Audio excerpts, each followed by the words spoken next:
वक्त की बड़ी खबर, ईरान के सुप्रीम लीडर रही खामनेई की मौत के बाद अब उनकी पत्नी की भी मौत हो गई है। खामनेई की पत्नी खोजस्तेही बघेरजादेही अमेरिका इजराइल की एयर स्ट्राइक में घायल हो गई थी। अब ईरान की सरकारी मीडिया ने उनकी मौत की पुष्टि कर दी है। खामनेई और खोजस्तेह बघेरजादेह की शादी 1964 में हुई थी। वह लोगों की नजरों से अक्सर दूर रहा करती थी। उनके बारे में ज्यादा जानकारी किसी को भी नहीं है, लेकिन बताया जा रहा है कि दोनों के 6 बच्चे थे।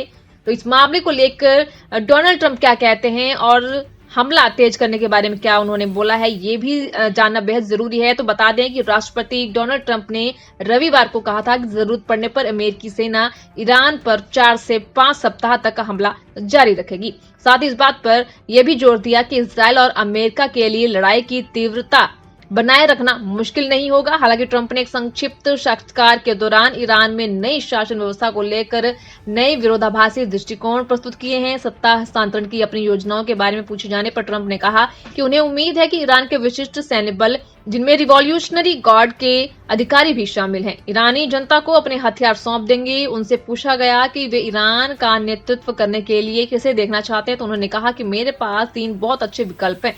मैं अभी वह उजागर नहीं करूंगा, पहले काम पूरा कर लेते हैं। लेकिन फिर उन्होंने एक ऐसे परिदृश्य का वर्णन किया जिसमें ईरानी जनता मौजूदा सरकार को उखाड़ फेंकेगी। पर इसी के साथ ही जो बेहद दुखदाई भी खबर है कि ईरान के जो सुप्रीम लीडर रहे खामेनेई की मौत के बाद अब उनकी पत्नी भी नहीं रही हैं। बता दें, अमेरिका और इजराइल की एयर स्ट्राइक में घायल हो गई, जहां पर खामेनेई की पत्नी की भी मौत हो गई है। और इस बात की पुष्टि जो है ईरान की सरकारी मीडिया द्वारा की गई।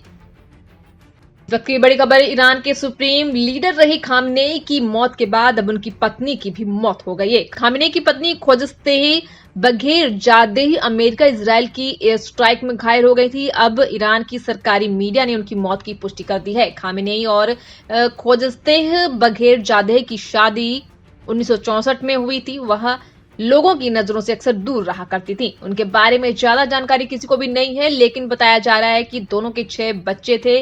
तो इस मामले को लेकर डोनाल्ड ट्रंप क्या कहते हैं और हमला तेज करने के बारे में क्या उन्होंने बोला है, ये भी जानना बेहद जरूरी है। तो बता दें कि राष्ट्रपति डोनाल्ड ट्रंप ने रविवार को कहा था कि जरूरत पड़ने पर अमेरिकी सेना ईरान पर 4 से 5 सप्ताह तक का हमला जारी रखेगी।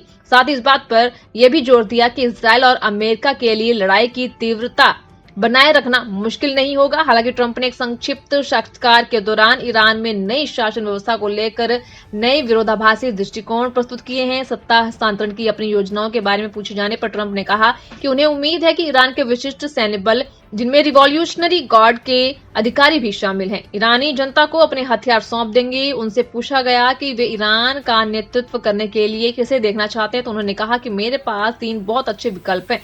मैं अभी वह उजागर नहीं करूंगा, पहले काम पूरा कर लेते हैं। लेकिन फिर उन्होंने एक ऐसे परिदृश्य का वर्णन किया जिसमें ईरानी जनता मौजूदा सरकार को उखाड़ फेंकेगी। पर इसी के साथ ही जो बेहद दुखदाई भी खबर है कि ईरान के जो सुप्रीम लीडर रहे खामेनेई की मौत के बाद अब उनकी पत्नी भी नहीं रही हैं। बता दें, अमेरिका और इजराइल की एयर स्ट्राइक में घायल हो गई, जहां पर खामेनेई की पत्नी की भी मौत हो गई है। और इस बात की पुष्टि जो है ईरान की सरकारी मीडिया द्वारा की गई।